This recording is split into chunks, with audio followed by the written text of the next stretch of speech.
Dua says, Assalamu alaikum rahmatullah. I understand that celebrating the new year or even making a special dua or prayer is forbidden. Does that mean making a new year resolution is also forbidden? The essence of this story is that in Islam, we are only allowed to celebrate two festivals, two Eids. This is the Eid of al-Fitr and Eid al-Adha. These are the two events that Muslims are allowed to celebrate. Any other feast or festivals fall under the category of imitating the kuffar, the disbelievers, or an innovation in Islam. Therefore, celebrating the 10th of Muharram, which is known as Ashura, we Muslims fast it. Others may celebrate and commemorate the death of Al-Hussein, may Allah be pleased with him. And this is an innovation, clear innovation. Celebrating birthdays, the National Day, Mother's Day, Halloween, Easter, Thanksgiving, Christmas, New Year's, any of these things, for us as Muslims, such celebrations are totally prohibited. And to engage or to assist or to cooperate is also prohibited. To congratulate, to send postcards is also prohibited, because these are false festivals and celebrations that we Muslims would not approve of. Having said that, when dua says, what's the ruling on making a resolution? We usually look at the intention. Why is it that you are specifically making that or taking that resolution on New Year's Eve?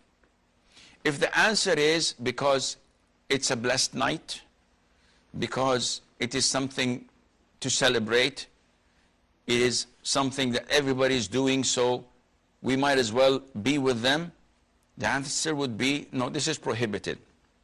Anything that imitates the disbelievers and their habits, and their religion, and their customs becomes prohibited for us as Muslims. Abdullah ibn Umar, may Allah be pleased with him, said, the Prophet said in a long hadith, alayhi salatu salam, وَمَنْ تَشَبَّهَ بِقَوْمٍ فَهُوَ مِنْهُمْ.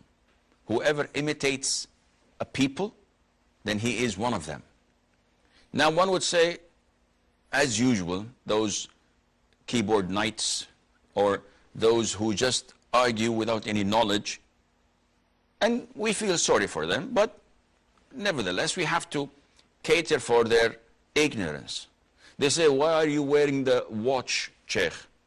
And your clothes are made abroad. What? Listen good. When we say that it is prohibited to imitate them in what is part of their customs, their religion, their habits, this means that whatever they are known to do and no one else does that. Riding cars, taking airplanes, using technology, using the computer, having electricity, this is shared by everyone. And no one does it because the Christians did it or the Jews invented it. This is something that everyone does it, regardless of their ethnicity or religion. We're talking about a celebration, whether it's Christmas or Hanukkah or whatever they may call these feasts and celebrations, and the Muslims are like monkeys. They do whatever they see people doing. They imitate them. Celebrating Christmas. I've been to some of the Muslim countries recently in the past couple of weeks, and I was shocked.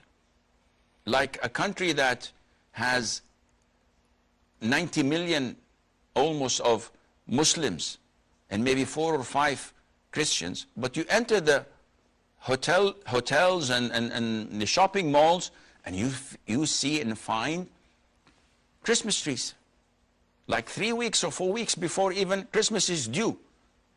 This is preposterous. This is outrageous.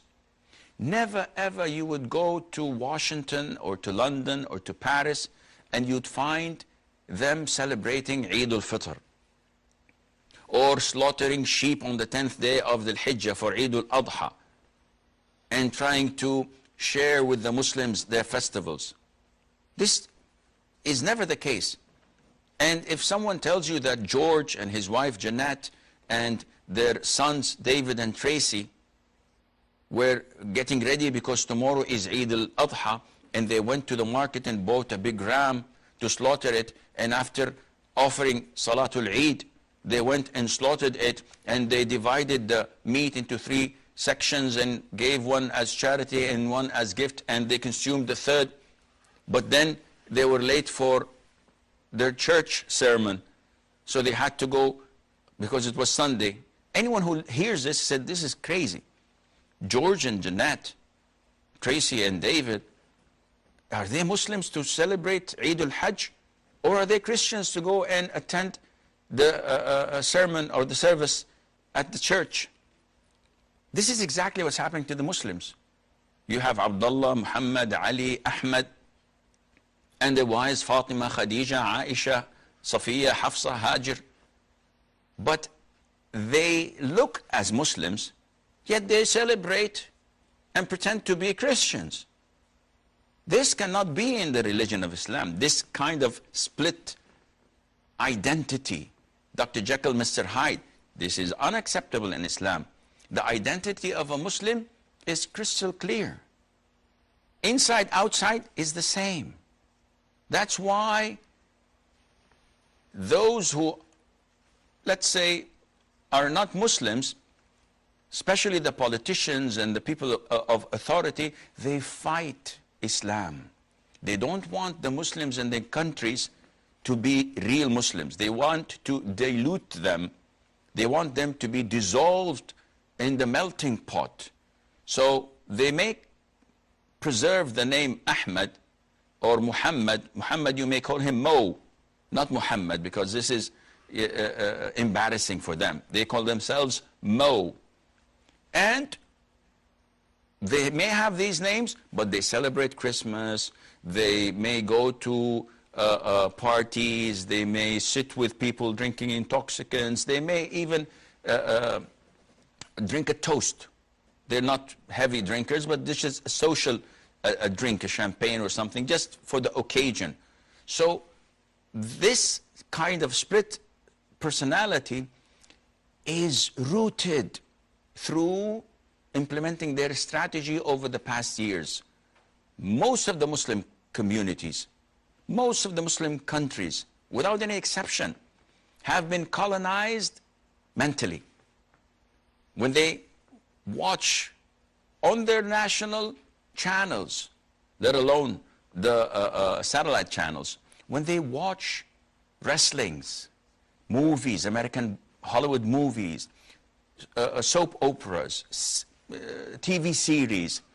We used to get them in English. Now they are dubbed in Arabic. We have Mexican soap operas dubbed into Arabic, Turkish, now Korean. Tomorrow maybe they'll bring some from maybe Zimbabwe or from whatever. What is this? The Muslims have their own identity to preserve, to protect, not to dilute it and dissolve it as we see nowadays. Coming back to the question, and I think I took too long in answering and diverting, but there are no callers, so who cares? I have questions, and I have you, and probably I have like 2 or 3 viewers, alhamdulillah, for everything. Taking a resolution on the New Year's Eve with that intention is haram.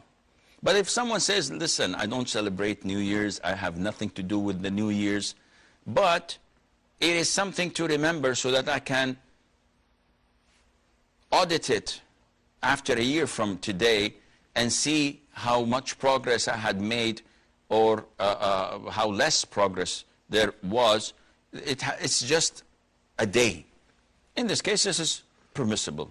Like what a lot of the merchants and traders and businessmen do when they come to the closing year and they audit and they look into whatever they have in their stores and try to know the profit and the loss, etc., give their financial statements. This is not related to religion or to customs, but rather it is a date of the year, and Allah Azza wa Jal knows best.